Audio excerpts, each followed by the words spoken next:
Vamos lá, pessoal, estou botando de novo o stream no ar. Deixa eu só verificar se está tudo certo e já vamos continuar a nossa aula.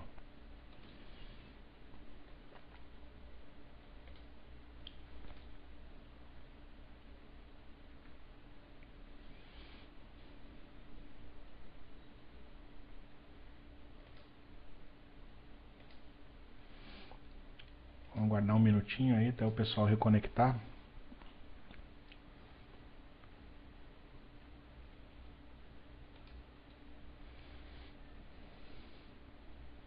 Parece que está tudo ok.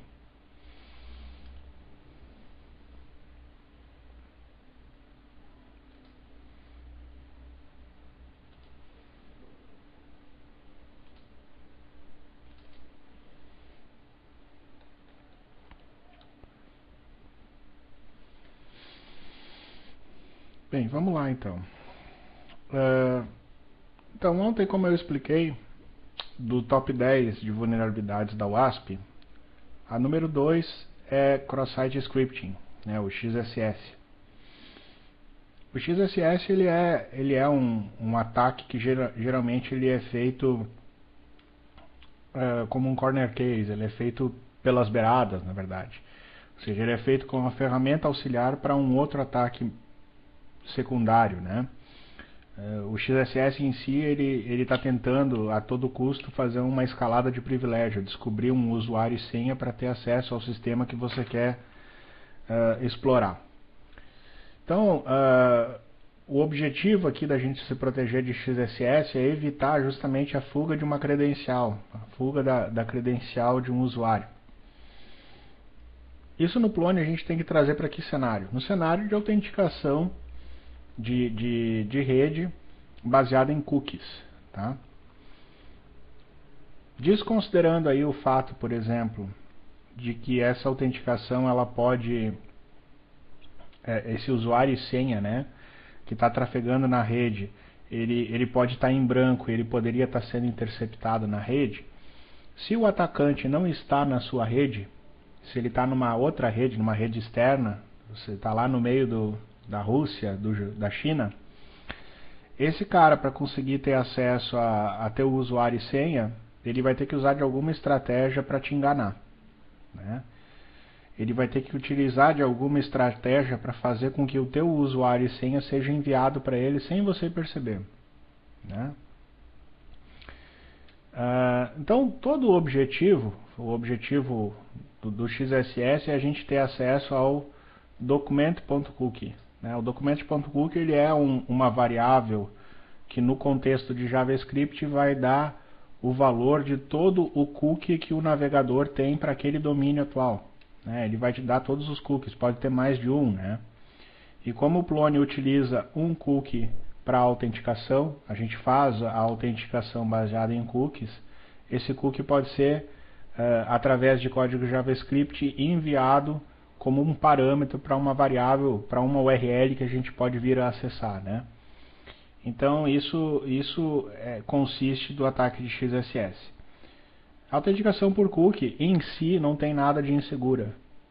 Todo mundo usa isso. Né? Todo mundo, sem exceção, usa autenticação por cookie. Só não está usando autenticação por cookie quem está preenchendo aquela janelinha, né, que o browser dispara. Vou mostrar um exemplo de autenticação basic, que é a autenticação padrão. Por exemplo, aqui, você acessa um diretório, ele vai te pedir essa janela de usuário e senha para você acessar. Isso aqui é autenticação basic, isso aqui não é feito por cookie. Tá? Mas o Plone não usa isso. Né? O Plone ele vai usar uma autenticação por cookie, e esse cookie, no caso do Plone, tem um nome, que é __AC, de Authentication Cookie. Então o nosso objetivo é esse. Nosso objetivo é fazer vazar esse cookie de autenticação. Como que nós vamos fazer isso? Esse que é o problema. Eu preparei para essa aula alguns exemplos, tá? Exemplos de técnicas de programação que vão permitir com que você vaze esse cookie para fora do domínio da sua aplicação. Tá? Para o Plone estar sujeito a um bug desse, o desenvolvedor tem que pisar na bola. Tá? O Plone padrão, a forma de utilização padrão do Plone não vai permitir com que você faça isso. Tá? Então o desenvolvedor tem que ter feito alguma coisa errada para você estar sujeito a um bug de XSS. Eu vou mostrar então para vocês, nos mesmos moldes que eu mostrei antes do intervalo, um exemplo de código bem feito e um exemplo de código mal feito, que está suscetível à injeção de código. Tá? Vamos lá então. Eu vou abrir aqui um navegador e nós vamos desenvolver alguns códigos no Plone. 192.6812.8080 /manage. Já estava aberto aqui, ó. Beleza. Aqui posso fechar. Posso fechar aqui também. Ok. Então, está aqui o nosso Plone. Eu vou desenvolver alguns códigos aqui utilizando um page template padrão. Tá? Page template padrão. Então vamos criar aí um objeto page template. O nome dele vai ser teste XSS. E só para facilitar eu vou abrir ele numa nova aba para poder aumentar a fonte aqui. Tá? Só para vocês enxergarem, eu vou expandir o main template, né, que é o template padrão do Plone. Né? Só para vocês enxergarem que a gente está trabalhando com o Plone mesmo, não é só um template michuruca, né? Então vamos expandir aqui o main template, é metal use macro, here, main template, macros, master. Essa parte toda pode sair. E aí a gente vai criar um div aqui, /div, com metal fill slot main. Né? Salvamos, vou botar aqui, Chiru esteve aqui, salvei, tá só assim o meu template, agora vamos testar.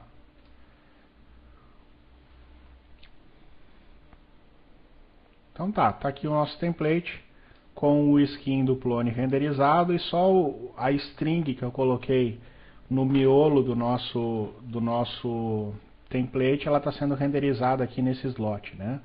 Então até aqui nenhuma novidade, para quem já programa com Plone já deve ter feito isso uma infinidade de vezes, né? É só um template que expande a macro principal do Plone, nada mais. Aí o que acontece? Todas as coisas que são feitas em templates no Plone são feitas com uma linguagem de programação de templates, né? Toda tecnologia web usa sua linguagem de marcação para fazer templates. Ou usa Zope Page Template, ou vai usar o Java Server Face, ou vai usar o Struts, ou vai usar o PHP puro, ou vai usar uma linguagem de template como o Smart. No caso do mundo Python, vai usar Genshi, vai usar o Chameleon, enfim, você vai usar uma linguagem de template. Ninguém escreve template concatenando string. Se fosse concatenando string, era ainda pior, né? No caso específico do Plone, que é o objetivo do curso aqui, a gente vai usar o ZPT, o Zope Page Template. E o Zope Page Template ele tem uma técnica toda própria para fazer o escaping de parâmetros. Tá? O que eu quero dizer com isso? Vamos pegar um exemplo aí para a gente tentar entender. Quando eu faço, por exemplo, um formulário, tá? Um formulário. Vamos ver aqui.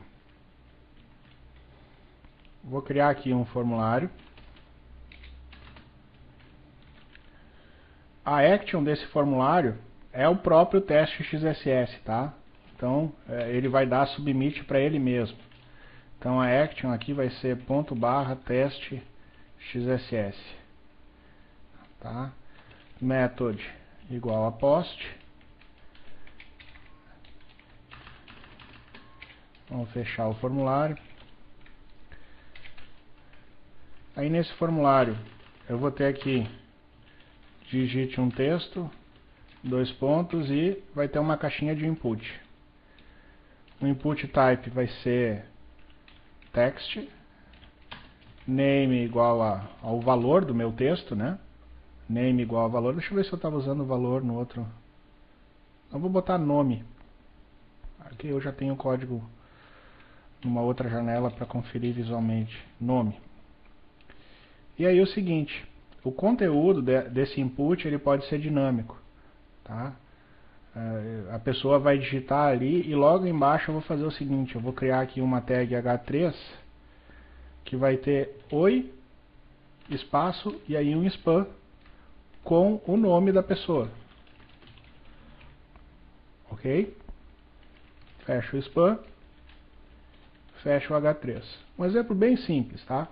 Essa tag aqui ela é dinâmica, então eu vou pegar e vou dizer para ela que ela vai valer o tal content, né? O conteúdo desse spam vai ser igual ao que? Request barra nome pipe nothing. Ou seja, se existir alguma coisa no request que se chama nome, coloque isso como conteúdo dessa tag, no lugar disso aqui. Caso contrário, coloque isso como nothing, deixe vazio. Ele vai apagar isso aqui na hora que ele renderizar. Ele só vai escrever oi e não vai botar nada do lado. E faltou o que aqui? Faltou o botão de submit. Input. Deixa eu botar embaixo. Não, aqui mesmo. Input type submit value submit. Alguma coisa assim. Ah, eu esqueci, é content, esqueci um N aqui. Beleza, vamos testar. Acessamos aqui, digite um texto, Fabiano. Aí você submete, e ele vai dizer, oi, Fabiano. Né? Isso é equivalente à mesma coisa que botar aqui assim, nome igual a Fabiano. É a mesma coisa. Né? A única coisa é que ele não está preenchendo a caixa aqui, porque eu não fiz o conteúdo desse input ser dinâmico. Poderia fazer também. Aqui, para facilitar, eu não estou fazendo isso. Tá? O que acontece? Se eu tentar passar alguma coisa nesse parâmetro aqui, nesse request, que é um conteúdo malicioso, o ZPT vai tratar para mim. Porque no momento que eu for fazer a substituição aqui, essa substituição ela é feita com o escape aplicado. Né? Então o ZPT, por padrão, quando eu estou usando tal content, ele vai fazer essa substituição já de maneira segura. Tá? Um exemplo disso é eu colocar ali um JavaScript. Né? Colocar ali um JavaScript para fazer o meu código rodar alguma coisa. O que seria isso? Eu passo aqui, por exemplo, um script window.alert de XSS, passa aqui barra script. Isso aí não funciona, ou seja, ele vai considerar que a variável que está sendo passada, o valor dela é isso aqui. E não que isso aqui tem que ser incorporado no corpo da página e ser processado. Então esse é o comportamento padrão do Plone, é o comportamento esperado, é o comportamento seguro. Né? O que a gente quer é justamente que alguma coisa assim, quando acontecer, que ela não seja processada. Né? Agora, tem como o Plone processar isso? Tem. E é aí que mora o perigo.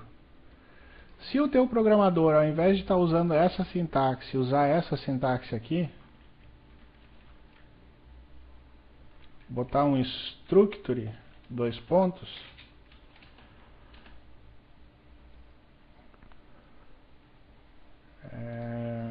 sim, structure, não tem dois pontos. Nesse caso, o JavaScript ele é processado, né?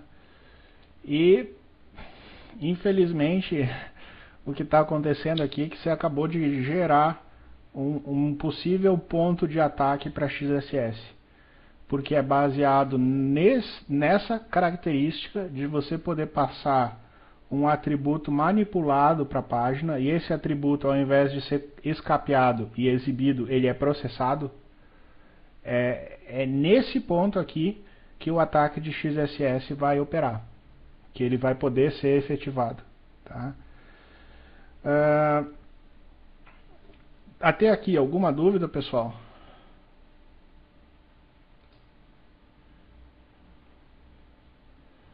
Vamos ver se tem alguma dúvida.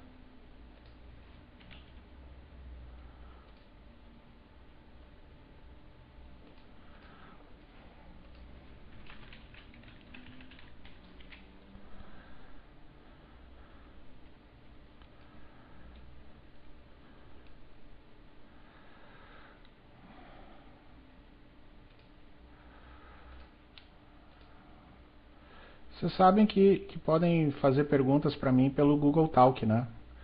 É só adicionar o meu e-mail, né, o meu usuário no Google Talk, vocês podem me perguntar a qualquer momento. Bem, como não tem dúvidas, deve estar muito fácil, né? Então vamos operar esse XSS aí.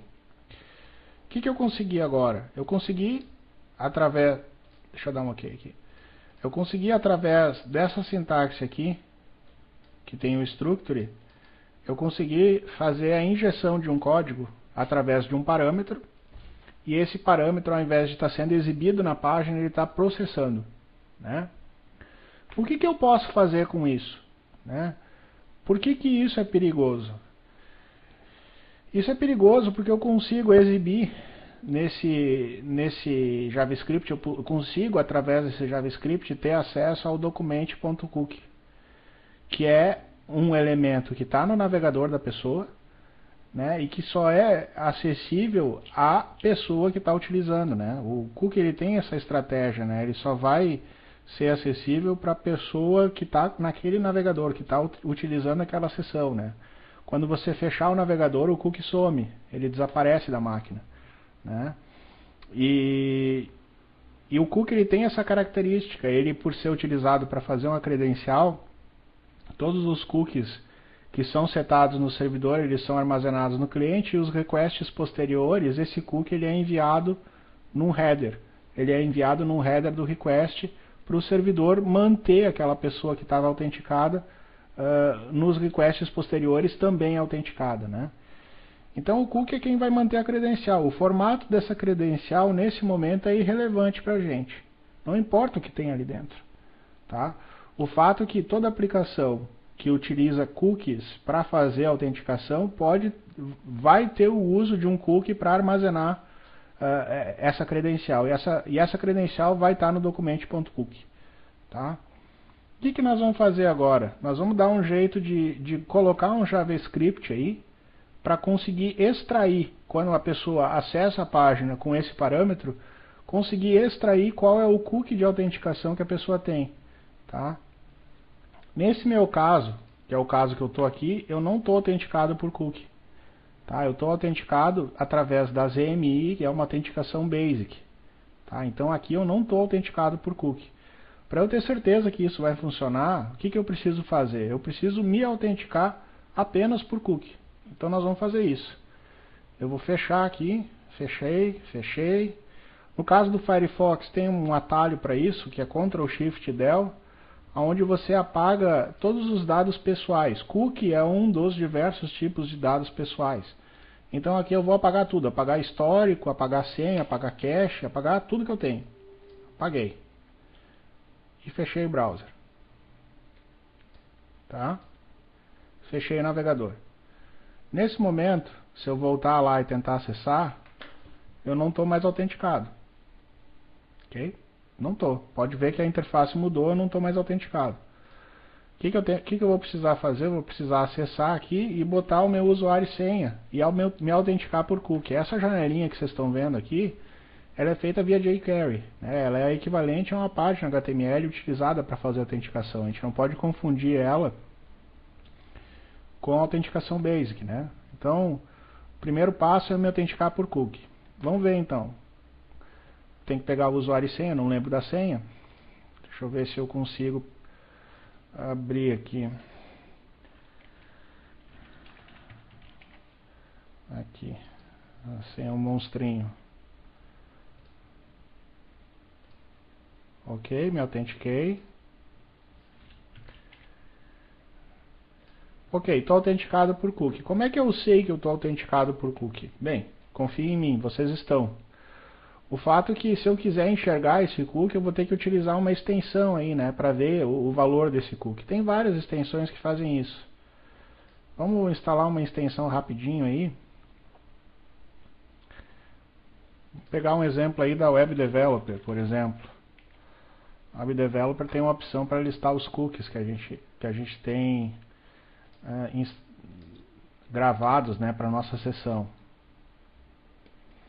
Então vou fazer aqui instalar uma extensão no Firefox, que é a extensão Web Developer. Vamos ver se funciona.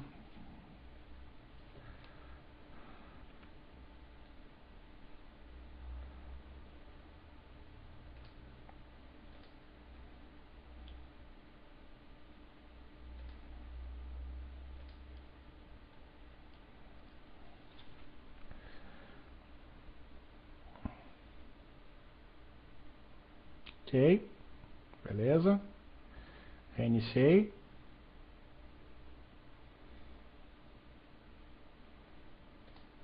Então agora eu tenho o Web Developer instalado.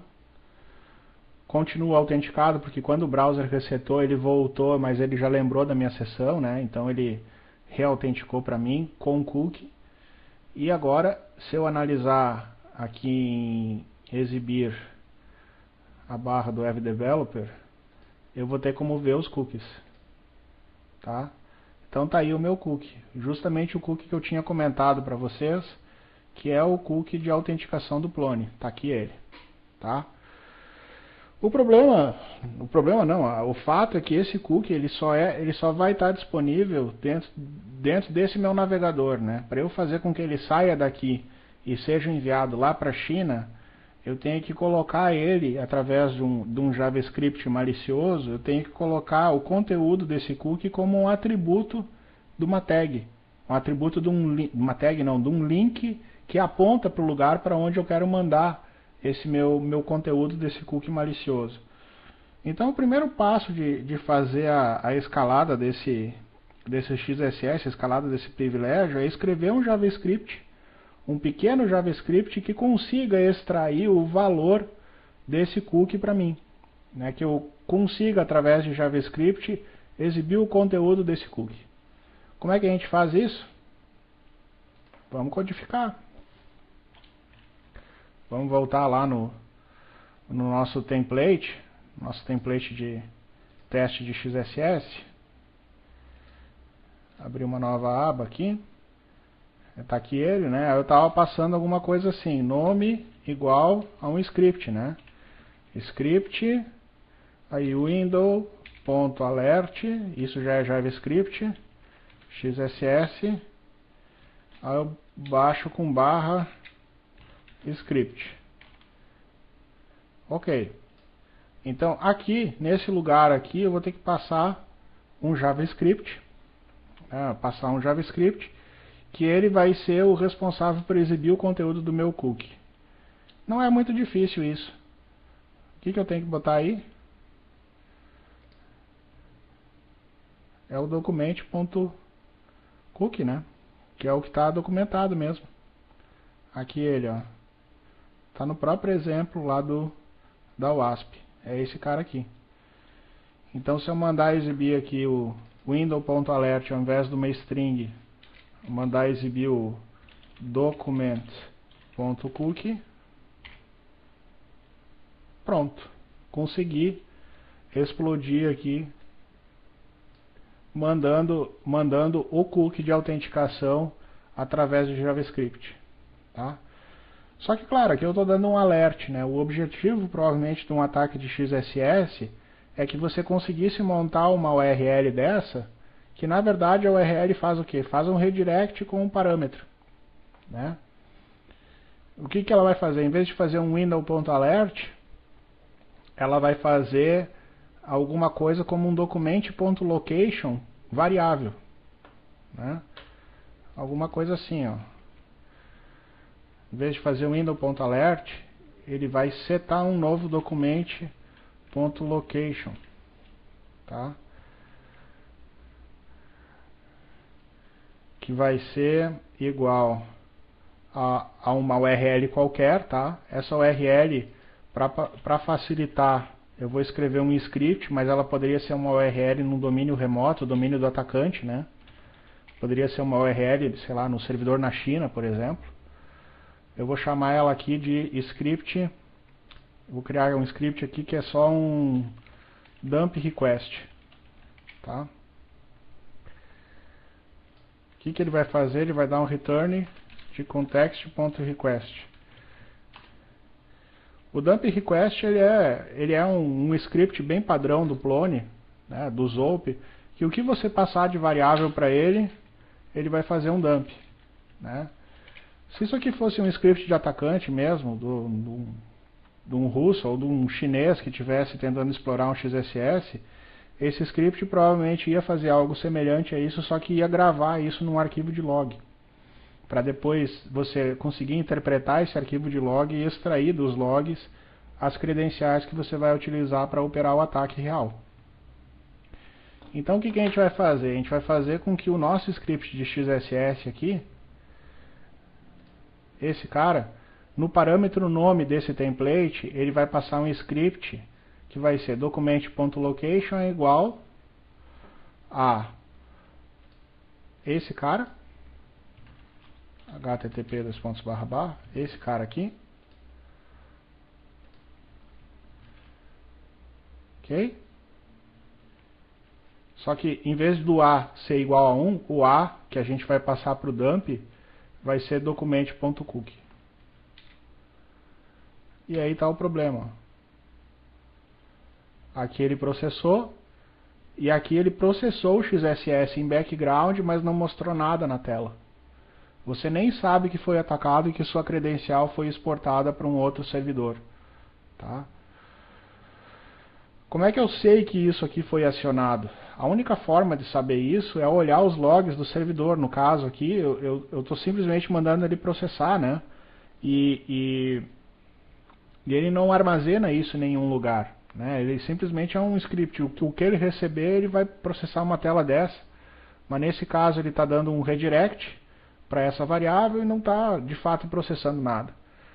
Então a estratégia aqui ela vai mudar um pouco, né? Se isso fosse uma URL externa, ela estaria sendo acionada. No nosso caso, a gente tem como saber se essa URL foi ou não realmente acionada, olhando o log do Zope, ver se está batendo a requisição lá. Vamos ver se a gente faz isso então. Eu vou abrir um outro SSH aqui, no Zope. Vamos fazer de conta agora que eu sou o russo que está tentando operar o XSS. Vamos ver se o meu script que faz a captura da credencial, ele de fato está rodando. cd curso, plone41, zinstance, var log, tail-f, instance z2, pipe grep, dump.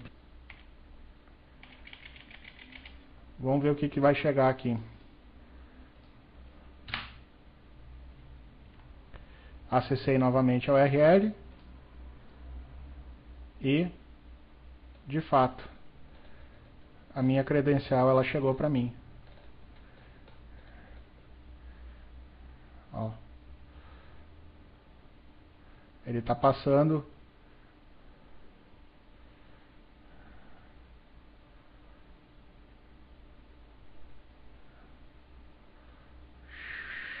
Deixa eu ver cadê a primeira aqui.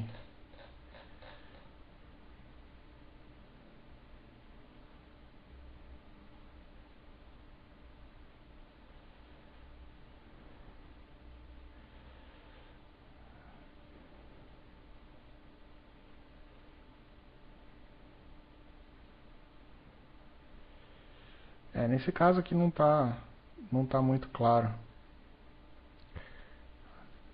Mas enfim. Não sei se deu para ter uma ideia. Ele fez aqui, mas não fica tão claro no log o que realmente ele fez.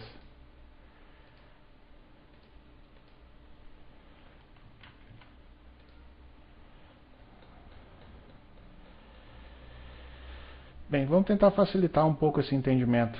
O que acontece? Apesar desse cookie ele está sendo exportado aqui, o problema do document.location é que depende um pouco como o JavaScript vai ser interpretado.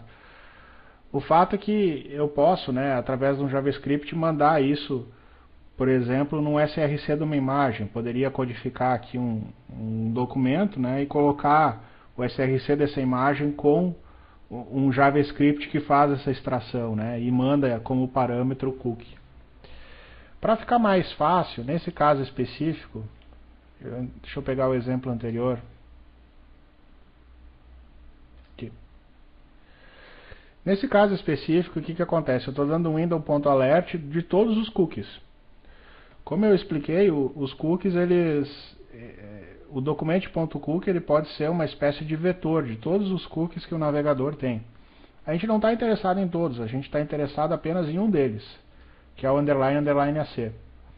Esse outro cookie aqui, que é o trees, se eu não me engano, ele é utilizado pelo Plone para montar a árvore de navegação, para ele guardar uma espécie de estado do lugar, do ponto da árvore de navegação que você está. Então, para ele, o conteúdo dele é irrelevante para nós. Se eu quiser montar um JavaScript, né, um JavaScript que já extrai para mim o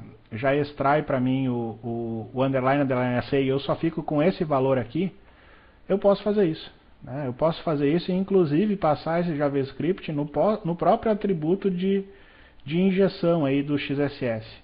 Tá? Deixa eu ver se eu tenho um exemplo pronto para mostrar como isso não é difícil. Deixa eu ver aqui.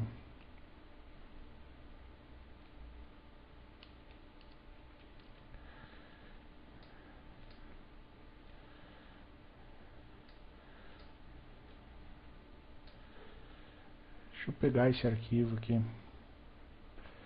Vou pegar na outra máquina um arquivo que já tem isso pronto. Que aí eu não sofro com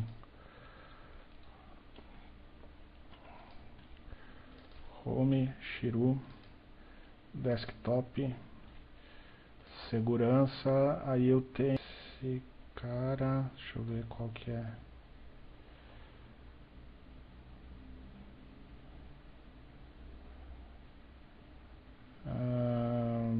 Aqui. Esse cara aqui.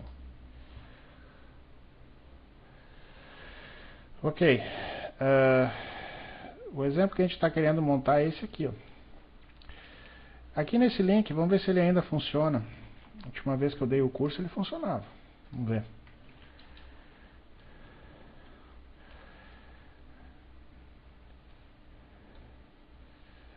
Nesse link a gente tem um pequeno script em JavaScript que ele consegue extrair um cookie da definição de cookies que a pessoa tem. Então, se você tem vários cookies no sistema, você pode usar essa função aqui, setCookie, getCookie, para pegar esse cookie específico, que é o cookie do __AC. Tá? O que eu fiz? Essa função aqui, por ela ser uma função grande, eu dei uma minimizada nela. E ela ficou essa função aqui, ó. Tá? Então eu posso pegar ela, tá? Posso pegar ela aqui. E esse cara aqui nós vamos passar ele como parâmetro do nosso nome. Aqui.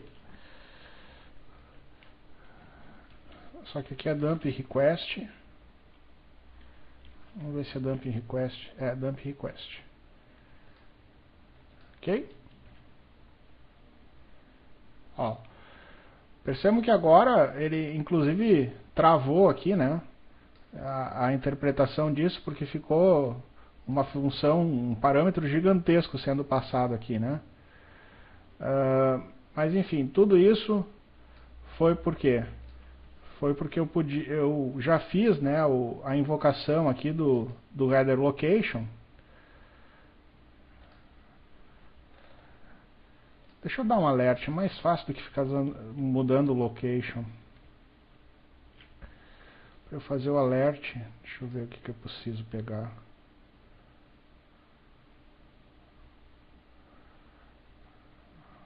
É só esse pedaço do fim que muda.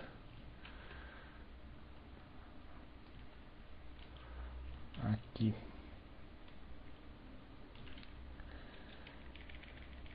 A gente pode fazer aqui window.alert desse cara.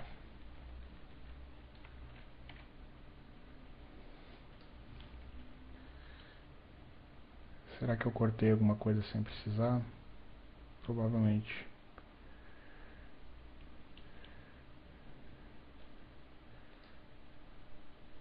Deixa eu fazer aqui rapidinho.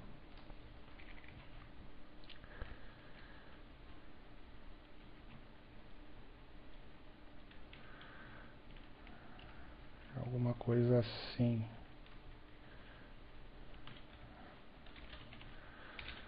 Ponto alert desse cara aqui. Esse sinal de mais não precisa. Ok.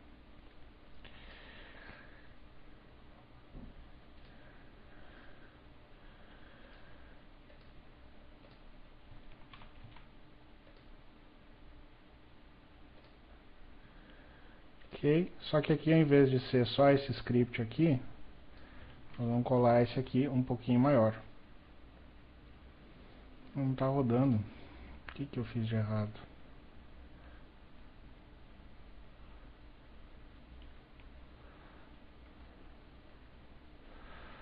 Ponto e vírgula de repente?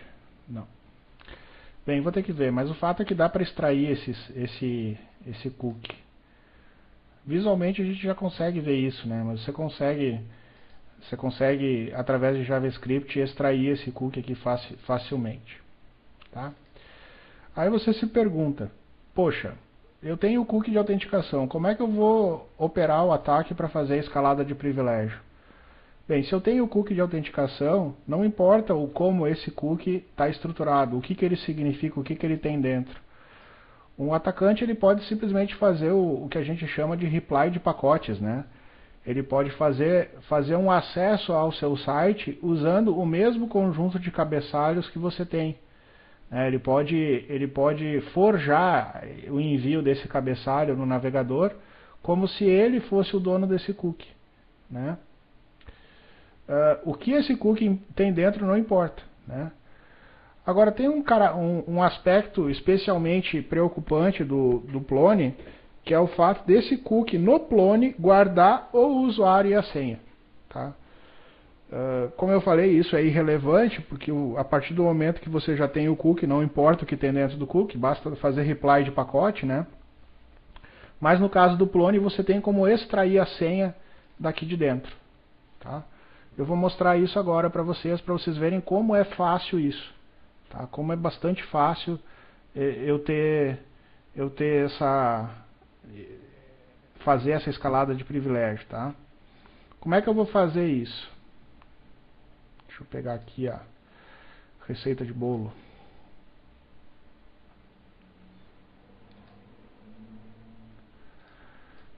Deixa eu ver se está tudo certo com o streaming. Ok.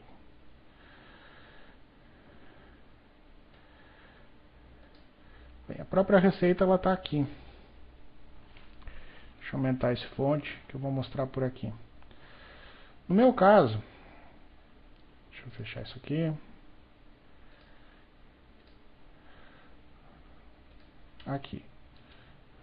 No meu caso, o meu cookie ele vale o quê? Ele vale isso aqui, tá? Então eu vou copiar isso aqui. Fiz um Ctrl C e vou abrir um interpretador Python aqui.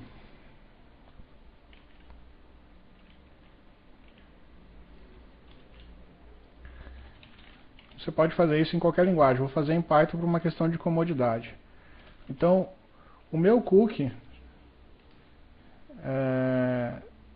ele vai valer o quê? Ele vai valer essa string aqui. Essa é o meu cookie, tá? O que eu vou fazer? Eu sei de antemão que os cookies eles são codificados em Base 64. Tá? A codificação Base 64 não é criptografia. Toda codificação ela tem o caminho de ida e o caminho de volta, né? Quando você usa uma técnica de criptografia, você só tem a ida, né? Você queima e compara uma cinza com outra, né? Você não tem como dar cinza voltar ao material original, né? Então a codificação Base64 tu pode voltar ela, transcrever ela de volta para a string original que tem esse cookie aqui. Como é que isso é descodificado em Python? Está aqui a solução. A gente vai usar esse módulo aqui, ó, base64.b64decode. Então, vou dar um import dele, from base64, import b64 decode, ok? E aí eu vou utilizar o b64 decode de cookie. Tá aí. Eu vou colocar isso numa variável tmp1 só para facilitar o nosso entendimento. Tá? tmp1 é uma string que tem aqui um número, 2 pontos, outro número. Adivinha só o que é isso? Isso aqui é o usuário, essa parte aqui é o usuário, e essa parte aqui depois dos 2 pontos é a senha. Então vou criar aqui um tmp2, é igual ao tmp1.split pelo 2 pontos. Então o tmp2 é uma lista que tem os 2 pedaços. E agora eu tenho como desmanchar isso aqui. Converter isso aqui no usuário e converter isso aqui na senha. Tá? Como é que isso é feito? Isso é feito pelo módulo bin ASCII, né, que ele converte isso de uma definição hexadecimal para uma definição ASCII. Tá? Isso aqui na verdade é uma representação hexadecimal de uma sequência de caracteres. Então nós vamos decodificar isso aí. Eu vou fazer agora um import do bin ASCII.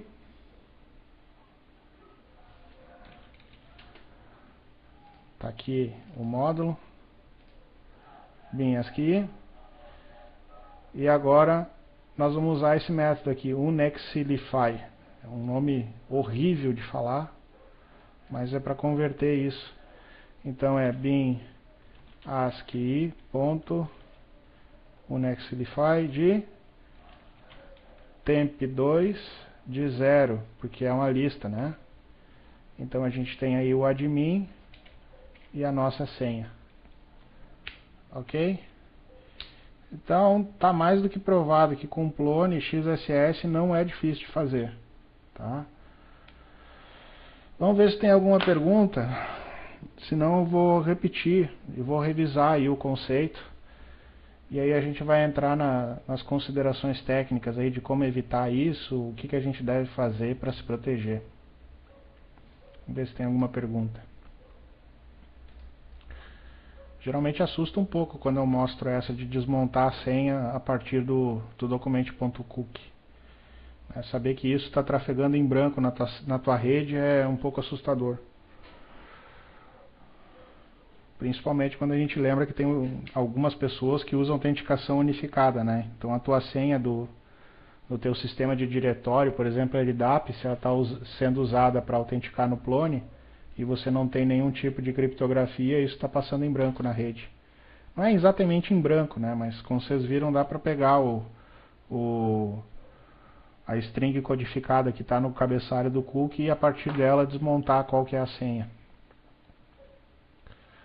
Vamos ver se tem alguma pergunta.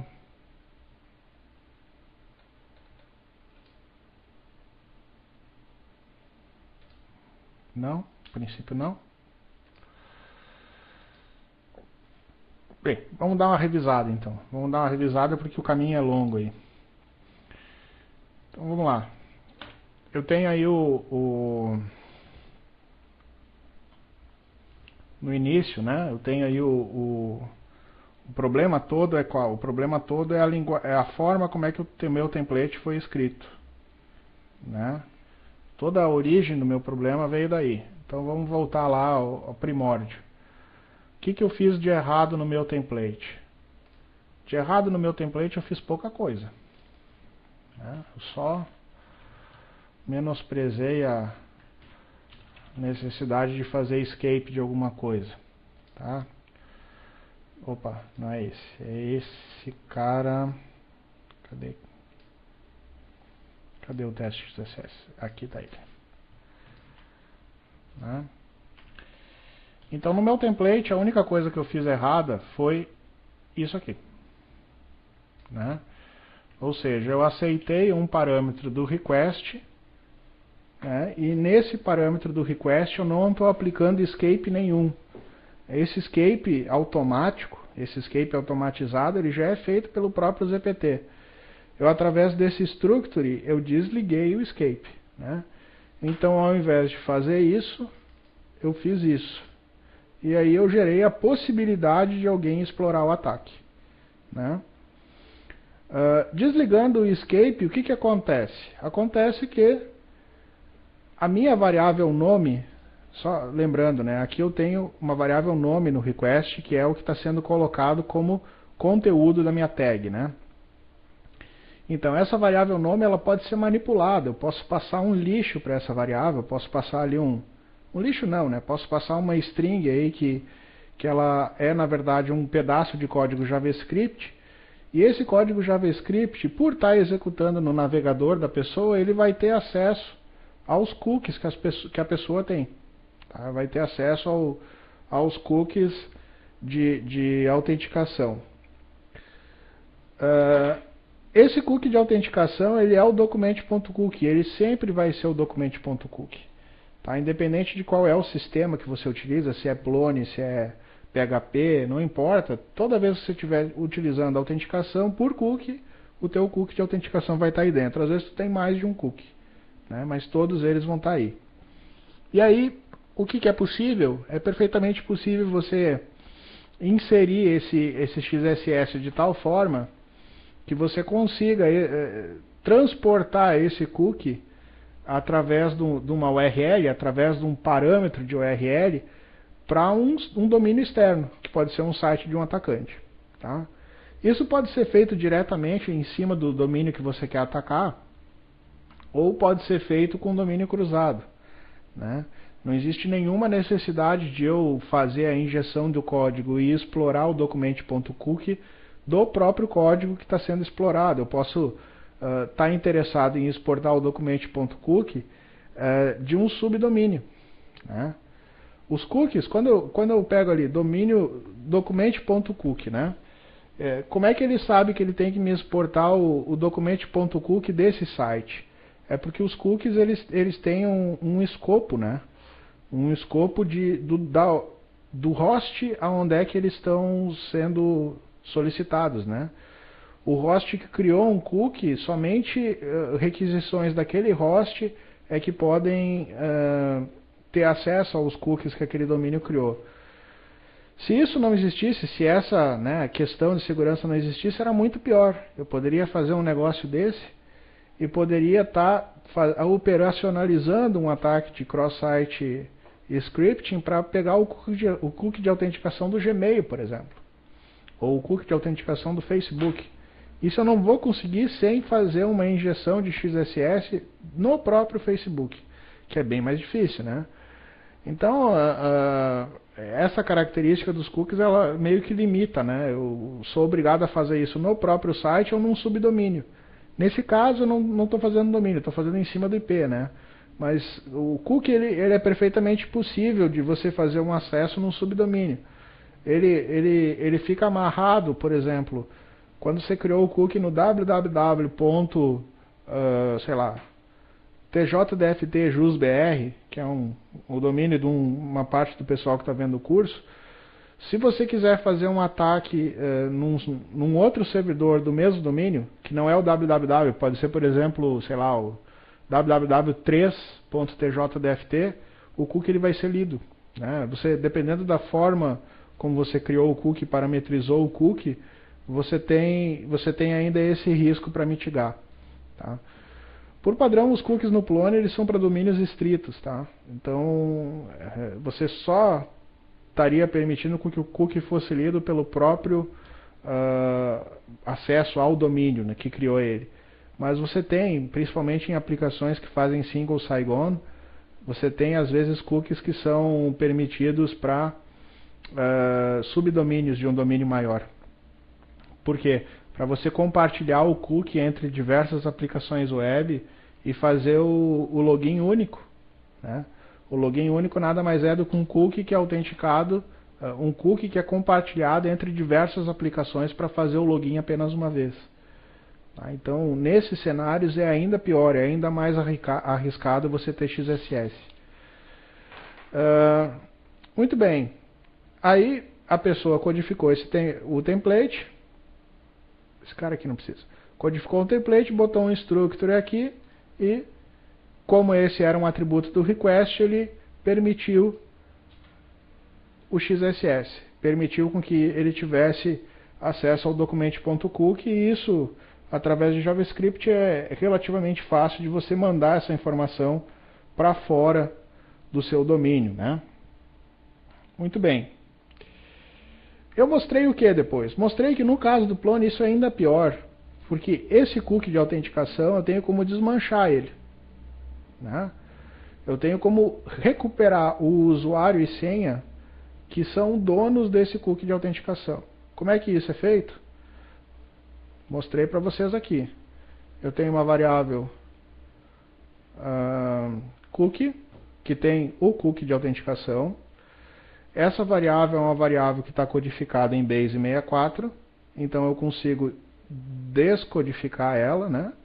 Eu vou fazer um import aqui e vou utilizar o método de decodificação de Base 64 para desmanchar ela. Desmanchando ela, eu tenho uma string, né, uma sequência de caracteres em formato hexadecimal, onde eu tenho aqui no início o usuário e depois a senha. Para desmanchar isso aqui e voltar para o usuário, o que eu preciso? Eu vou usar um módulo binASCII, que é um módulo que cria strings ASCII através de manipulações binárias, né, hexadecimais ou em outras bases. E aí vou voltar a ter o usuário através da manipulação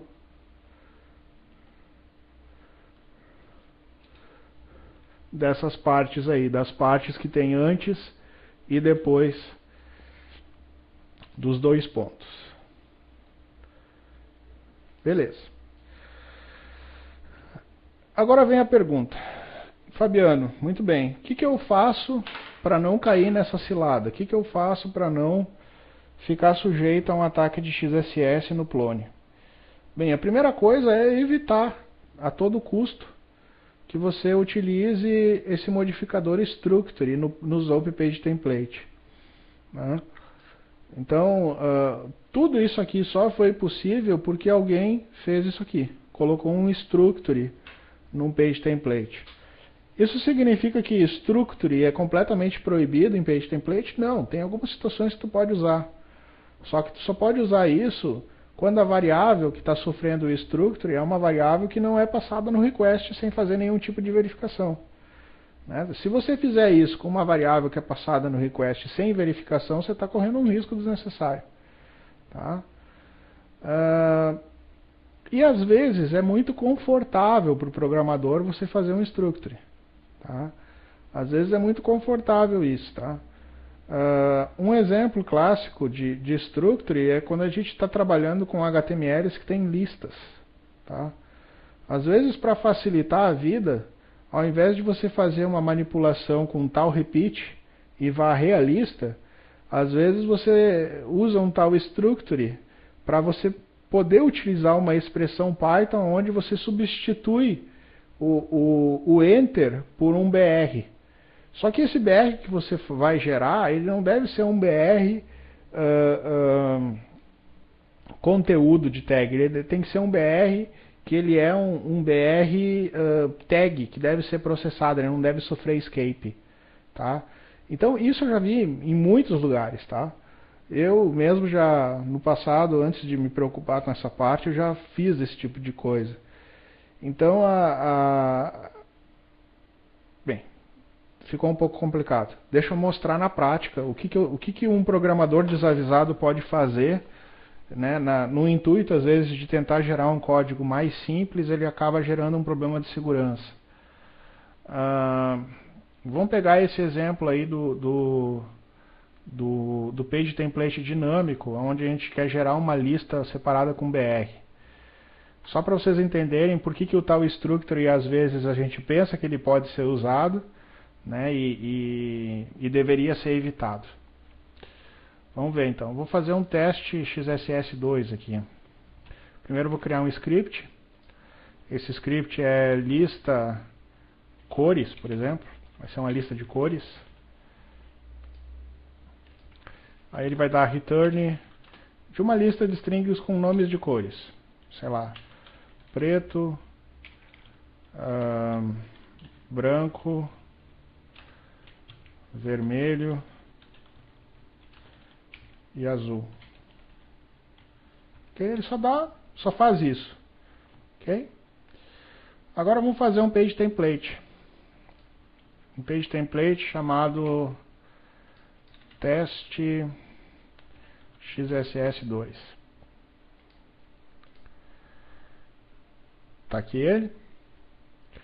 O que vai fazer esse page template? Bem, ele vai ser semelhante àquele nosso primeiro, né? Ele vai ter que expandir o main template, vai ter que expandir o template principal do clone, e em cima disso ele vai ter uma lógicazinha. Então, metal, dois pontos, use macro, here, main template, macros master. Ok? Div barra div, é aqui metal, fill slot, main. Agora vamos fazer de conta que o código dinâmico que eu quero gerar é uma tabela, tá? Só que ao invés de gerar uma tabela com várias linhas, eu, para dar uma agilizada, eu decidi que vou fazer alguma coisa assim, ó. P, aí aqui vai ter uma cor, por exemplo, preto, aí eu vou botar um BR, aí a próxima cor, branco, um BR, e depois fecho o parágrafo. Vou fazer isso para N cores. Onde eu errei é BR barra, não barra BR. Onde eu errei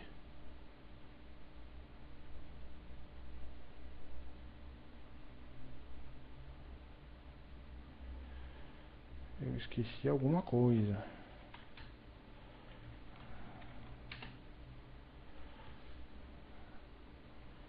Ah, eu esqueci a aspa aqui em cima. Aí não vai. Ok. Ou seja, isso aqui quando renderizar ele vai botar uma embaixo da outra. Eu não posso fazer dentro de um parágrafo isso com Enter, né? Não posso fazer isso com Enter, porque simplesmente não funciona. Ele vai colocar uma do lado da outra, né? Eu tenho que ter alguma forma de marcação. Então, se você fosse fazer isso com um page template dinâmico, chamando aquele script, a primeira coisa que viria na sua cabeça seria fazer isso aqui, ó. Tal content seria um context barra lista cores. Ok? Aí você botou context lista cores, ele trouxe uma lista. Mas eu não quero a lista. Ah, beleza. Aí você vai usar Python dois pontos, context.lista cores. E todo programador Python vai fazer o que aqui? Vai fazer, isso aqui é uma lista, então ele vai fazer o seguinte, um contra barra n ponto join da lista. Vai transformar a lista numa string, usando como separador o enter. Aí ele vai lembrar, poxa, isso aqui é HTML, não funciona assim. Isso aqui, se eu for olhar no fonte, eu vou ver que está em uma linha. Ó. Se eu for olhar no fonte, eu vou ver que cada um deles está numa linha, que é o que eu quero. Mas quando renderiza, está tudo numa linha só. Aí você vai lembrar, bah, eu tenho que botar um BR nesse HTML. Beleza. Vou botar um BR aqui. Como é que seria? Em vez de contra barra N, BR. Salvei e mandei ver. Só que aí o que acontece? O BR, ele como separador aqui, ele funcionou, mas ele não deu o efeito que a gente queria. Aí o que o programador vai fazer? Já que está no embalo, vai vir aqui e vai meter um instructor. E bingo, funcionou. Só que aqui acabei de usar um instructor. Nesse caso, context.listacores é um script que está sendo invocado no contexto, né? Ou seja, isso aqui está vindo de uma variável que está vindo no contexto. No entanto, se isso aqui tivesse vindo do request ou tivesse vindo de um conteúdo de objeto, que é pior ainda, se esse conteúdo de objeto tivesse um script malicioso, ou se nessa variável do request tivesse um script malicioso, eu teria aqui um XSS. Tá? Então tem que tomar muito cuidado quando que a gente usa structure. E aqui a gente tem a falsa impressão que a gente está programando para fazer um código mais claro. Na verdade, esse código ele é potencialmente inseguro, baseado na entrada que a gente tem. Tá? Tem que tomar bastante cuidado com isso.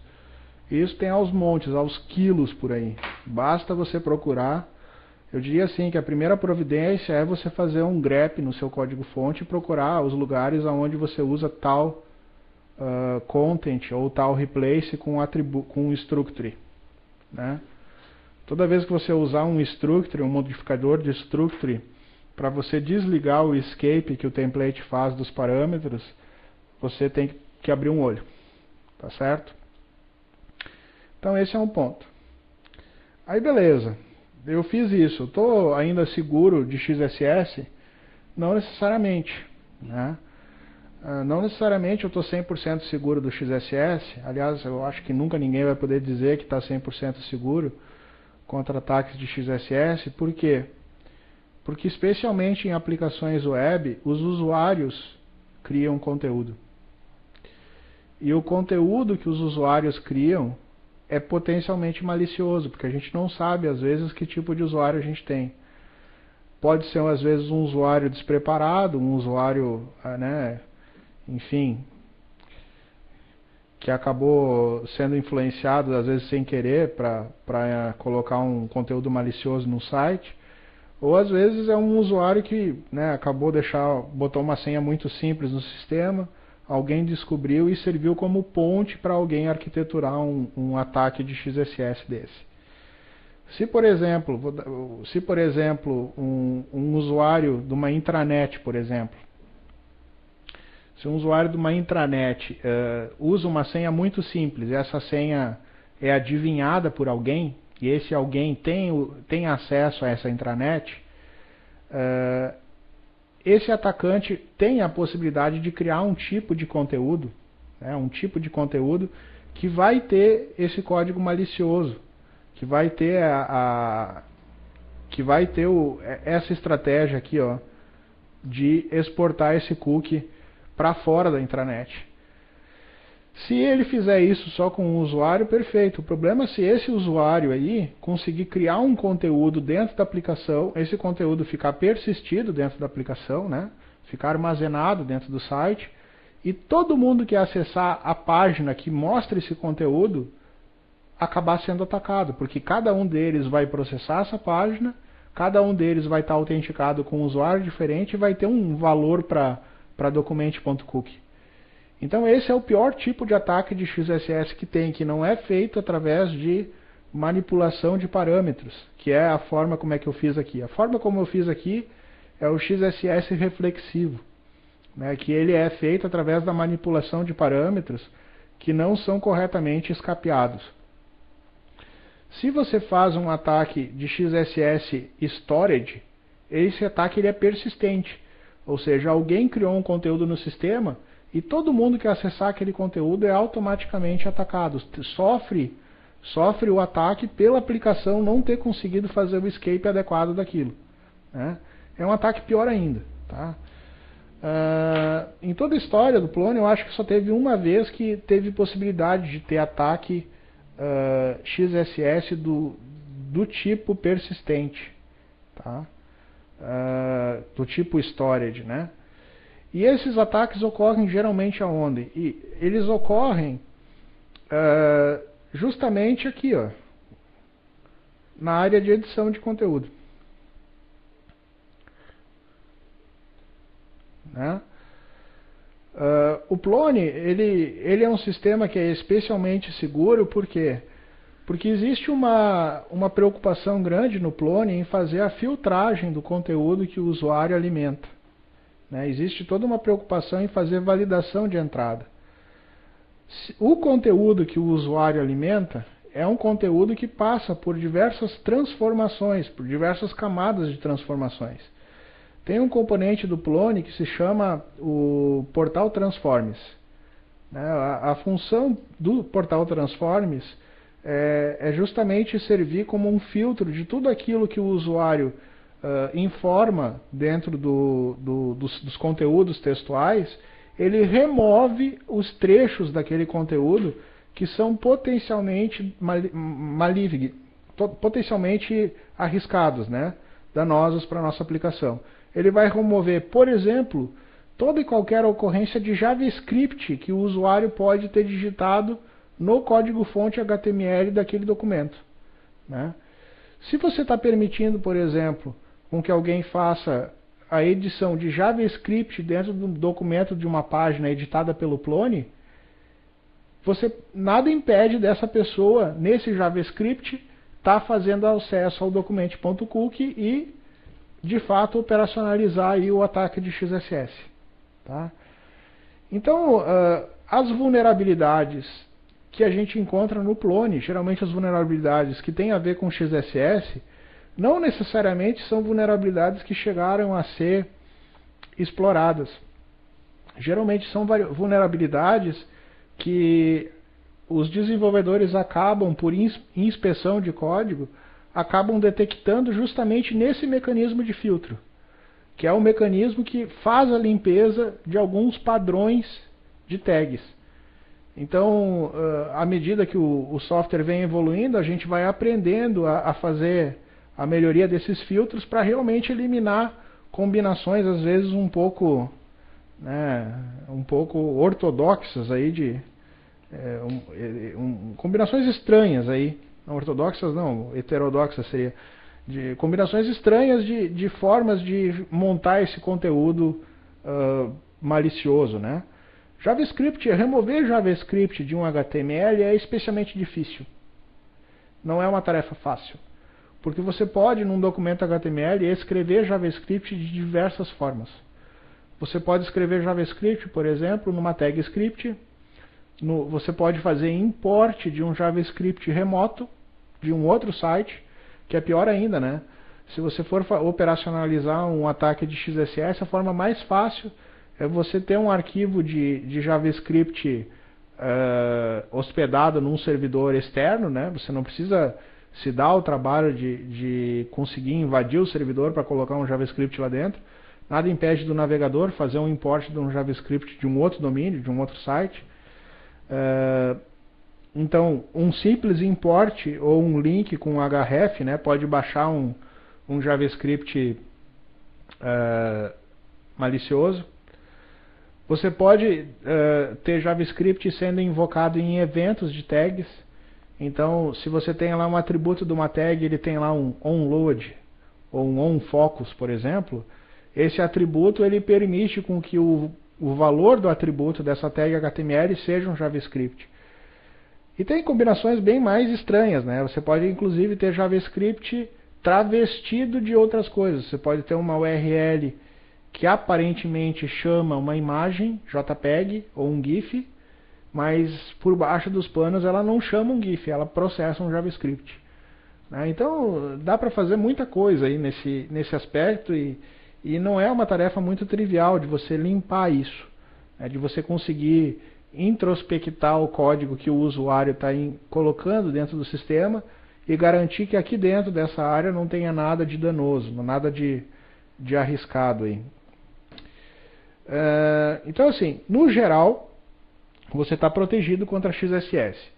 Você não vai estar protegido contra o quê? Contra aqueles eventuais bugs da própria plataforma, que de vez em quando a gente encontra um e corrige, né? Como é o caso que aconteceu hoje. E você não está protegido contra o despreparo ou às vezes o descuido do desenvolvedor. O desenvolvedor, toda vez que usar um tal content ou um tal replace com um structure, ele tem que acender uma vela, né? Ele tem que saber exatamente o que está fazendo. Nesse nosso caso específico aqui, ao invés de usar essa gambiarra aqui, o ideal aqui era fazer um tal repeat, né? Afinal de contas, a gente está manipulando uma estrutura de lista, a gente faz um tal repeat e faz esse tal repeat gerar um tal repeat com uma tag que depois pode ser utilizada com um BR logo depois, né? E esse BR não sofreria escape, ele faria parte do próprio template, né? É isso. Deixa eu ver se tem mais alguma coisa importante que eu esqueci. Se tem alguma pergunta. Deixa eu olhar minha cola aqui.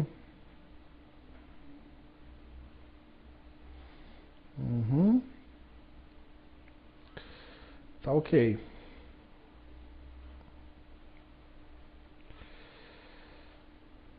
Tá beleza. Bem, essa cola aí eu posso subir ela, né? Eu vou dar uma revisada nela. Eu vou subir ela junto com a aula de hoje para vocês darem uma analisada. Eu tenho certeza que ela vai ser útil para vocês. Deixa eu só ver uma coisa, ver se eu não esqueci nada mesmo. Que tá indo rápido demais esse negócio. Vocês também não têm dúvidas, aí fica difícil, né? Vou ficar enchendo salame aqui. O negócio é correr com a matéria. Tá. Ok.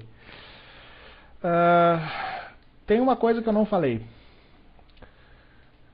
No caso do Plone especificamente, o teu risco é pequeno. Por quê? Porque você trata o conteúdo que é inserido no sistema, você filtra ele, e você, além disso, você tem uma linguagem de template que ela te ajuda bastante no escape dos elementos, né?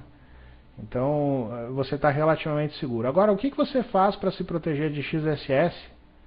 Né? O que você faz para se proteger de XSS num ambiente que não é Plone, ou que não é 100% Plone, né?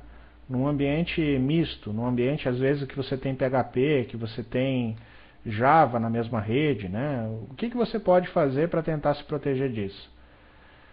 Bem, não é fácil. Porque, infelizmente, o XSS não tem aí uma solução para a gente conseguir tratar o XSS de uma maneira automatizada. Não tem uma aplicação que consiga te proteger de XSS. A única coisa que é realmente efetiva contra XSS é programador bom. Só que a gente é humano, né? Às vezes a gente não tem como garantir que o programador que fez uma aplicação é um cara realmente capacitado, ou que tem muita gente que infelizmente nem sabe o que é isso que eu estou falando. Então o que a gente pode fazer nesses casos? Bem, uma das coisas que a gente pode fazer é utilizar algum tipo de software de IDS, né? O caso mais clássico é o Snort, né? O que vai acontecer? Quando essas requisições, né, a sua aplicação, elas estiverem trafegando na rede, né, elas vão gerar um tipo de tráfego de rede que vai ter uma assinatura, né? Ele vai ter ali uma sequência de caracteres que ela é estranha. O fato de você, através de uma requisição HTTP, estar acessando o document.cookie, né, ou tendo algum tipo de script sendo passado como parâmetro de um atributo, isso vai chamar a atenção do IDS. Tá? Então, tem alguns módulos no próprio... Deixa eu ver se eu fechei ele aqui. Eu fechei.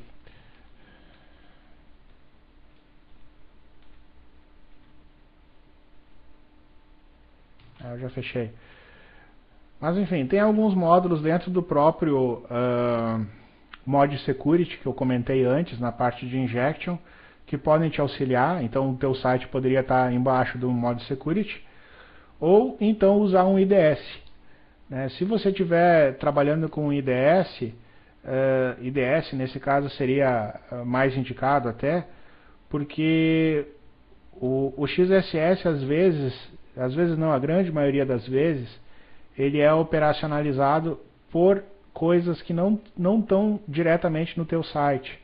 Né? Você pode, por exemplo, receber um e-mail, né? Receber uma mensagem de e-mail, que dentro do corpo da mensagem de e-mail tem uma chamada para um serviço web que está ali operacionalizando, né, o XSS. Então o ideal seria que a proteção ela ocorresse na camada de rede, para justamente antes de você abrir aquele e-mail ou aquela página com conteúdo malicioso, que o IDS conseguisse detectar isso e cortar a tua conexão. Tá? Porque se você usa somente um Mod Security, você vai conseguir proteger as pessoas que estão acessando o teu site. Caso ele venha a ter algum tipo de ataque, que ele seja vetor de um ataque de XSS persistente, o Mod Security pegaria. O problema é que quando você vai sofrer um ataque de XSS, esse ataque ele pode vir de um e-mail, por exemplo, ou de um outro site que você está navegando e você nem sabe, né, que ele tem um XSS rodando ali. Então isso, a única forma teoricamente eficiente de pegar isso é um IDS. Aconteceu uma coisa estranha comigo no último curso que eu dei. Eu estava dando um curso sobre esse assunto no Serpro, e eu lembro que na metade da aula o IDS me pegou. Durante os testes que a gente estava fazendo, o IDS detectou que aquele tráfego que a minha máquina estava gerando era um tráfego estranho, né? Era um tráfego potencialmente malicioso, ele me chutou da rede. Tá? Então é importante a gente ter esse tipo de solução. Eu tenho visto que na prática pouca gente tem IDS. Tá? E quando tem IDS, esse IDS nem sempre ele está instalado no segmento de rede onde é que estão as máquinas dos clientes. Né? Às vezes a pessoa põe o IDS numa DMZ de servidor.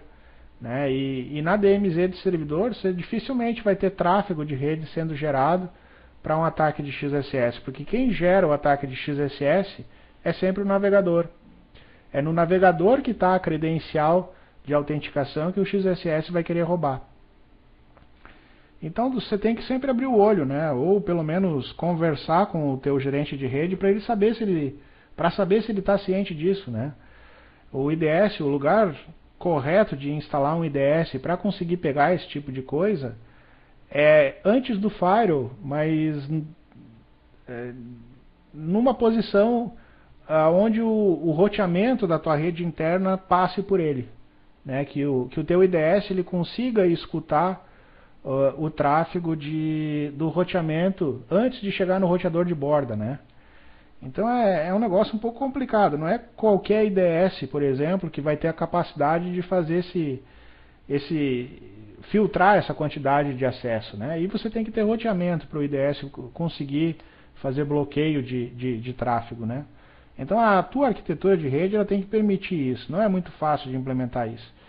E eu conheço na prática poucos lugares, poucas instituições que fizeram instalações boas de IDS nesses modelos. Tá? Outro problema com XSS, ainda nesse aspecto de prevenção, é que tanto Web Application Firewall, como é o caso do Mod Security, quanto IDS, eles são baseados no conceito de assinaturas. Né? Ou seja, você vai ter lá um arquivo de regra que vai tentar detectar coisas estranhas no teu tráfego de rede. Né? Coisas estranhas nas URLs estão sendo processadas. Detectar alguma coisa assim, que nem essa que eu estou mostrando, passando um script JavaScript direto, nativo, é trivial. Né? Praticamente qualquer IDS que você for utilizar vai detectar isso. Agora, é muito complicado você garantir que seu IDS pega qualquer tipo de padrão de XSS, porque todo dia está sendo lançado novos tipos de ataque de XSS, justamente para explorar, às vezes, vulnerabilidades de navegador. Né? O fato, às vezes, da linguagem de template fazer o escaping, não significa que o navegador vai interpretar aquela sequência de caracteres da forma correta. Né? Podem existir aí determinados tipos de manipulação onde os caracteres que chegam para o navegador, ao invés de eles serem exibidos como conteúdos, eles acabam sendo processados. Né?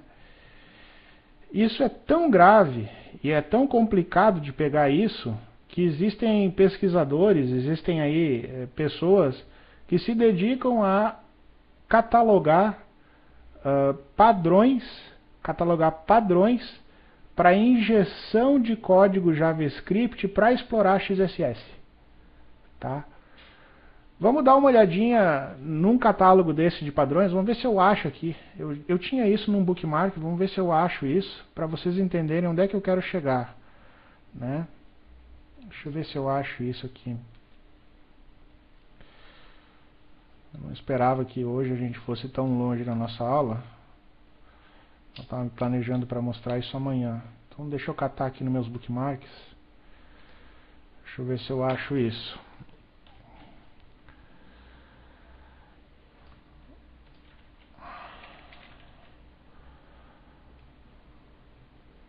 Ah, achei.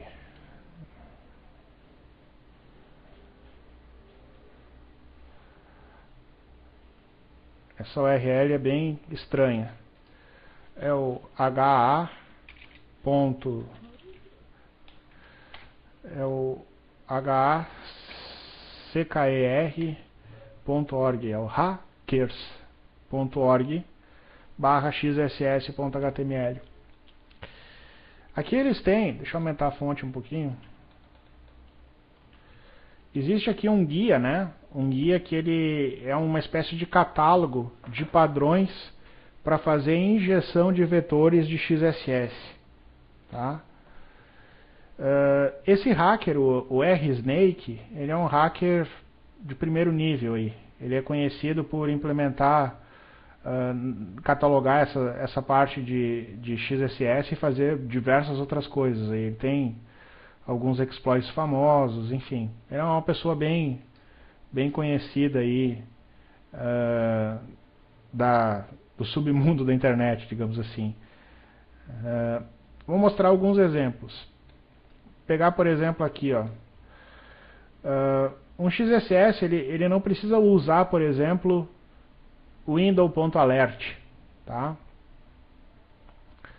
Ele pode usar variações um pouco diferentes. Por exemplo, variações onde a gente usa, em vez de dar o window.alert, a gente faz o string.formchar, passando uma sequência aqui de caracteres em formato decimal. Né?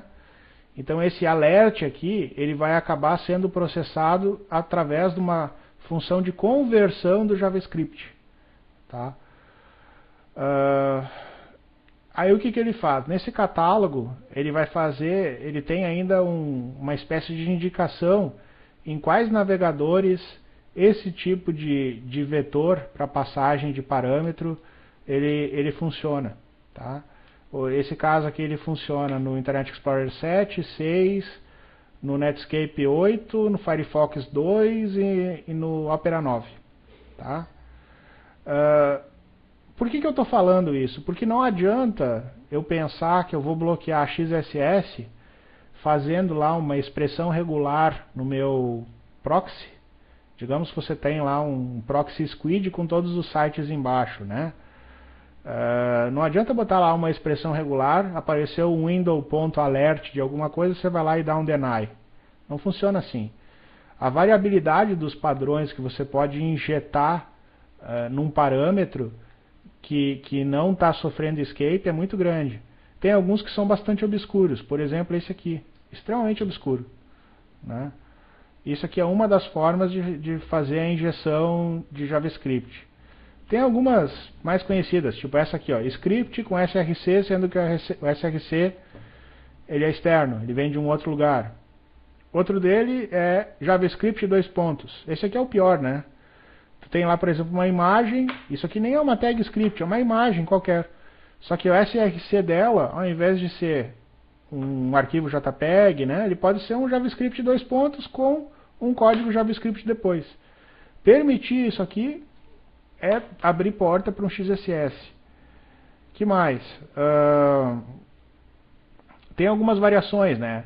Essa aqui sem o ponto e vírgula no final, né? Não quer dizer que funciona em todos, né? Funciona só em alguns, o fato de não ter o ponto e vírgula. Outra coisa que é bem comum, JavaScript com letra maiúscula e minúscula. Isso aqui eu já peguei, por exemplo, ferramenta de teste automatizado. Essas ferramentas de auditoria de segurança de site, geralmente um dos testes que elas fazem é justamente esse. Elas ficam mandando um monte de coisa entre maiúsculo e minúsculo para ver se a tua aplicação é case sensitive, tá? Os browsers geralmente não são case sensitive. Eles aceitam tanto maiúsculo quanto minúsculo, quanto combinações, tá? Eles não vão fazer diferença. Mas nem sempre o script, né, a normalização, o engine de normalização que os CMS utilizam ou que o programador implementou para evitar o XSS vai estar preparado para isso aqui. Tá? Então é interessante a gente estudar esse catálogo aqui e tentar se preparar para isso. Tá? O problema é que isso tem algumas formas bastante estranhas, né? Tem algumas formas bastante estranhas de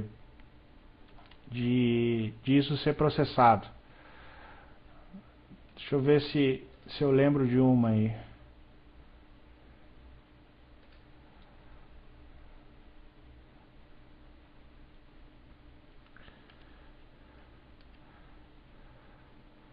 Tem algumas que são medonhas.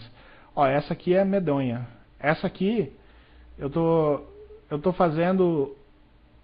chamando uma imagem e o src da imagem ele está codificado em UTF-8, tá? Então aqui ao invés de eu passar os caracteres, eu estou passando os caracteres codificados através dos seus códigos, tá? Códigos UTF-8, aí comercial, cerquinha 106, ponto e vírgula, aí comercial, cerquinha 97, ponto e vírgula, isso aqui são entidades. E para piorar, eu posso fazer isso com a notação de long UTF-8. Aí ele vai fazer isso nesse formato aqui. Tá, o ponto e vírgula passa a ser desnecessário, né? Mas ele vai ter esse formato aqui de tamanho fixo, né? E-comercial, cerquinha e um número de 7 dígitos. 7 dígitos. Tá? Aí o que acontece? Por mais estranho que pareça, eu confesso que a primeira vez que eu olhei isso fiquei assustado, porque eu não conhecia isso. Mas por mais estranho que pareça, os navegadores aceitam isso. Isso aqui é um caractere normal, aceito por qualquer navegador. E o src que você gerar com essa sintaxe, provavelmente não vai sofrer nenhum tipo de reclamação a partir do escape de templates do Plone, por exemplo. Tá? Provavelmente o escape de template do Plone não vai pegar isso aqui. Tá? Mais para frente, a gente vai poder estudar algumas bibliotecas. Não sei se vai dar tempo da gente ver isso, mas existem algumas bibliotecas que são implementadas pela própria OASP. A OASP é a organização que fez essa documentação aqui, né, essa ONG. Então tem uma biblioteca que é desenvolvida pela própria OASP, que ela te permite você fazer a validação dessas coisas.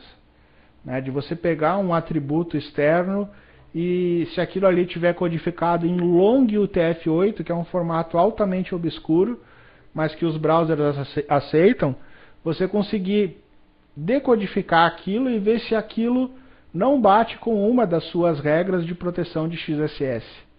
Tá? Justamente por causa disso, por causa dessa flexibilidade de padrões aqui, alguns padrões são específicos de formatos de codificação, outros exploram vulnerabilidades de versões específicas de navegador.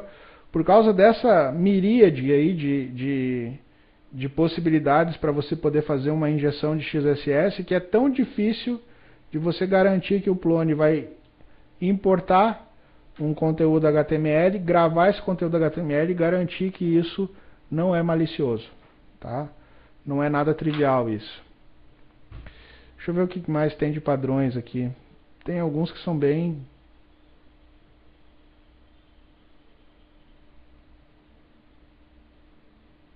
Ó, esse aqui é estranho, ó. Esse aqui ele botou Jav, Tab e Script, 2 pontos.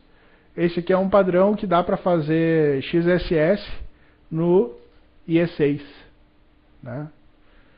Bem interessante isso. Você conseguir botar uma tabulação no meio de um JavaScript 2 pontos e o browser continuar executando isso. Né? O mais estranho é que o browser aceita isso, funciona, e esse tipo de coisa provavelmente não vai conseguir ser detectada pelo IDS.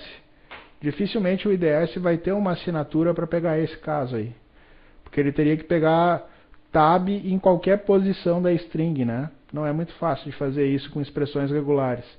Seria custoso de processamento e tal, você teria que fazer uma expressão regulares com multigrupos. Não é muito fácil fazer expressão regular para pegar isso, não. Deixa eu ver se eu já mostrei tudo que era importante. Acho que sim. Essa aqui... Não, essa aqui é meio estranha.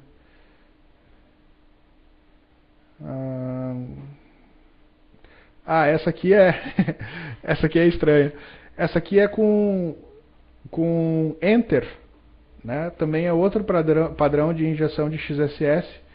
Por exemplo, se tu fizer um código HTML assim, ele funciona no IE6. Ó. IMG src igual, abre aspas, JavaScript, 2 pontos, e aí a injeção propriamente dita. Né? E o pior de tudo, você pode combinar essas coisas. Você pode desenvolver padrões que são combinações de diversos desses padrões aqui. Então não é muito fácil de pegar isso aqui não. Tá? Muito bem. Fiquem então com esse link. Esse link eu acho que é uma boa referência aí para quem estiver preocupado com o XSS. Eu sinto muita pena de quem trabalha com PHP e tem que trabalhar com isso, porque com PHP fazer essa validação você tem que fazer manualmente isso. Né? E em PHP fazer o tratamento das coisas que vêm do request é especialmente perigoso, porque as coisas não sofrem escape automático. Né? Então é especialmente trabalhoso fazer isso.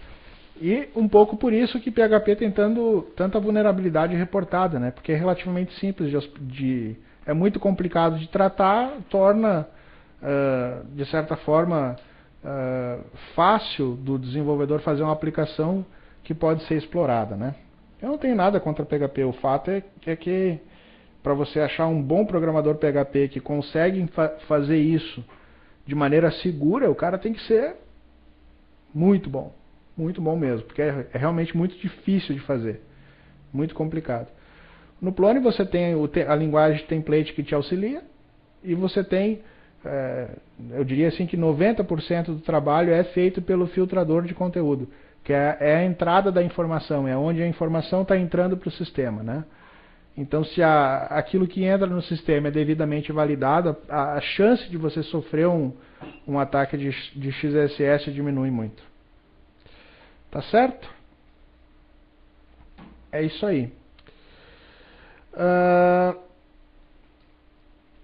Para finalizar nossa aula, deixa eu ver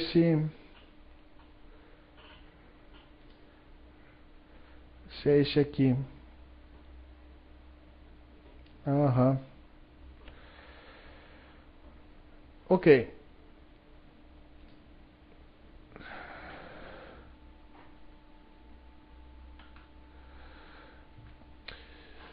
Agora vem a pergunta, né? Muito bem.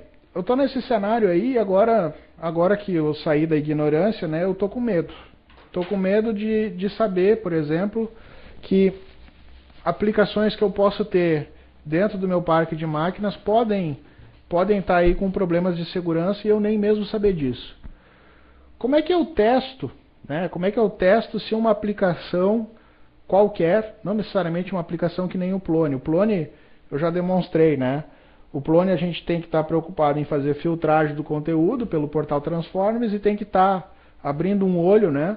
Para todo lugar onde a gente gera conteúdo dinâmico que pode ter o escape desligado. Quando se trata de um page template, basta abrir um olho para aqueles lugares onde a gente usa o structure e para outros lugares que a gente porventura gere conteúdo dinâmico tem que tomar cuidado. Se a gente gerar conteúdo dinâmico com DTML, por exemplo, DTML não faz um escape lá muito bom, né? Ele tem lá uma função para fazer escape, mas ela é meio antiga. E o pior de todos é JavaScript. Tem muito código JavaScript hoje no Plone, né? Alguns casos o JavaScript gera conteúdo dinâmico, ele gera manipulações do DOM. Quando a gente for estudar aí as vulnerabilidades já reportadas do Plone, a gente vai ver que no 2.5 teve um bug de XSS que era causado por uma manipulação de JavaScript que não tinha escape, né? Então, no geral, no Plone você tem que só tomar cuidado com isso. Nos lugares onde você for mexer e gerar conteúdo dinâmico, tem que lembrar se aquilo está sofrendo escape ou não. Agora, é muito difícil de eu testar as aplicações que eu já tenho e que não são Plone, porque as aplicações que não são Plone nem sempre eu tenho fonte, né? Se eu tenho lá uma aplicação Java que está rodando, às vezes essa aplicação está compilada num componente, eu nem acesso à fonte eu tenho, né? Fazer um teste caixa branca com uma aplicação dessa é um pesadelo, né? É um pesadelo complicadíssimo. Então o que eu acabo tendo que fazer? Eu tenho que buscar uma ferramenta para fazer o teste de maneira de caixa preta. Um teste de caixa preta seria eu tentar, na força bruta, injetar parâmetros nessa aplicação, parâmetros manipulados, parâmetros que são maliciosos, né? E depois eu fico verificando como é que a aplicação se comporta. Ver se ela de fato processou os parâmetros ou se ela fez o escape e está exibindo apenas os parâmetros, né? Tem algumas ferramentas que fazem isso. Uma dessas ferramentas é esse Burp Proxy. Tá? Ele te auxilia no trabalho de fazer essa depuração, tá? Mas a mais famosa não é ela. A mais famosa é uma que vem numa distribuição Linux voltada para segurança, que é a Backtrack. Deixa eu ver se eu acho ela aqui. Backtrack Linux.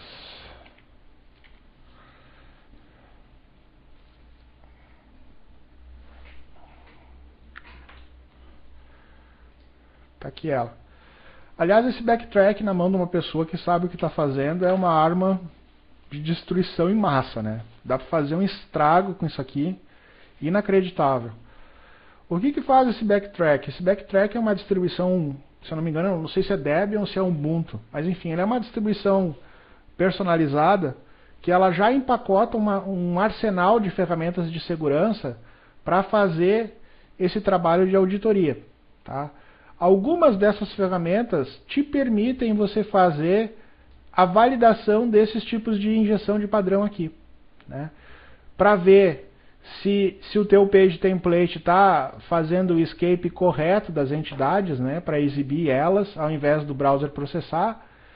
E acima de tudo, para você conseguir fazer isso, às vezes em aplicações onde você não tem acesso ao fonte, né? Que você tem que fazer isso como se fosse um atacante mesmo. Deixa eu ver se tem aqui eu não lembro qual que é a ferramenta do Backtrack que faz isso. Uma vez eu sabia de cabeça. Deixa eu ver. Deixa eu ver, backtrack, XSS, scanner. Aí, vamos ver se eu lembro dela. É o...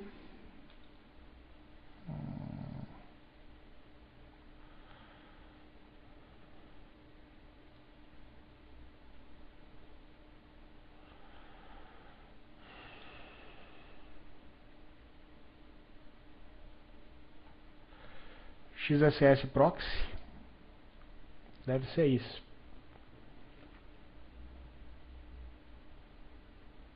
É isso aí.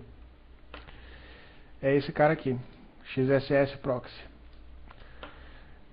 Esse aqui é um software que ele é especialmente chato de configurar, né?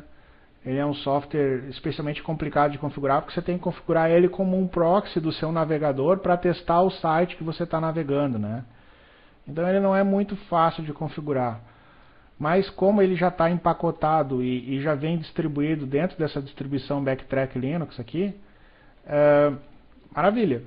Isso já facilita um monte, né? Para quem quiser pesquisar e mexer com isso, for da área de segurança, vale bastante a pena dar uma pesquisada. Tá? Tem outras, se eu não me engano, tem... Deixa eu ver aqui. Esse aqui é a página do projeto. Tá?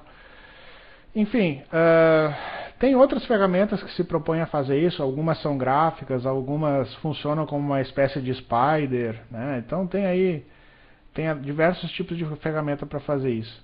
Eu não vou cair no mérito de fazer esse teste automatizado, porque o nosso foco aqui é Plone, né? Então a gente tem, né? Enfim, o fato do Plone ser uma ferramenta aberta facilita até o processo de inspeção, porque para nós a gente consegue verificar direto no fonte, né? E a gente já tem uma preocupação na própria plataforma em fazer uma validação do nosso conteúdo para evitar esse tipo de problema. Mas se alguém quiser fazer um estudo mais amplo, aí claro, vai acabar tendo que cair numa ferramenta dessa de inspeção, né, de XSS, e vai uma hora ou outra tendo que ter que utilizar uma distribuição Linux que nem essa aqui. Tem uma outra distribuição Linux modificada para fazer esse tipo de teste de segurança, que é a Samurai Linux, se eu não me engano. Mas a mais famosa é a Backtrack. Tá? Então se alguém for mexer com isso, eu recomendo a Backtrack. Tá? Bem, pessoal, é isso. É isso. É isso que eu tinha para falar hoje. Ó, já são 5 horas. Então amanhã o que a gente vai ver? Amanhã a gente vai ver o nosso próximo item da lista, que ele vai ser sobre Cross-Site Request Forgery. Ele é o A5 ou A6 da nossa lista. Tá? E aí depois a gente vai dar uma paradinha na nossa aula, e a gente vai fazer uma revisão do motor de segurança e de workflow do Plone. Essa revisão ela vai ser um pouco chata para quem já assistiu o curso anterior, mas ela é necessária para que a gente veja a matéria posterior, que vai ser a gente fazer um estudo de todas as vulnerabilidades que o Plone já teve, utilizando como base esses critérios de riscos que a OASP define. Então a gente vai fazer um estudo dirigido de maneira inversa, né? A gente vai tentar analisar tudo que historicamente já deu problema de segurança no Plone e tentar entender o porquê que o problema ocorreu e qual foi a correção adotada, tá bom? Só que para a gente chegar nesse nível, a gente tem que dar uma revisadinha aí, como é que funciona o motor de segurança do Plone, né? Tem uma série de detalhes importantes para a gente entender, que esses detalhes vão ser necessários para depois a gente entender as vulnerabilidades, né? Justamente nos detalhes que mora o perigo, tá certo? Então é isso, pessoal. Meu muito obrigado. Ficamos por aqui pela aula de hoje. Amanhã mais uma aula no mesmo horário, 2 da tarde. Vamos começar daí amanhã com Cross-Site Request Forgery e aí com a revisão dessa parte teórica da segurança do ZOP, do Plone, para depois a gente fazer esse estudo das vulnerabilidades, tá certo? É isso, pessoal. Bom trabalho a todos, até amanhã.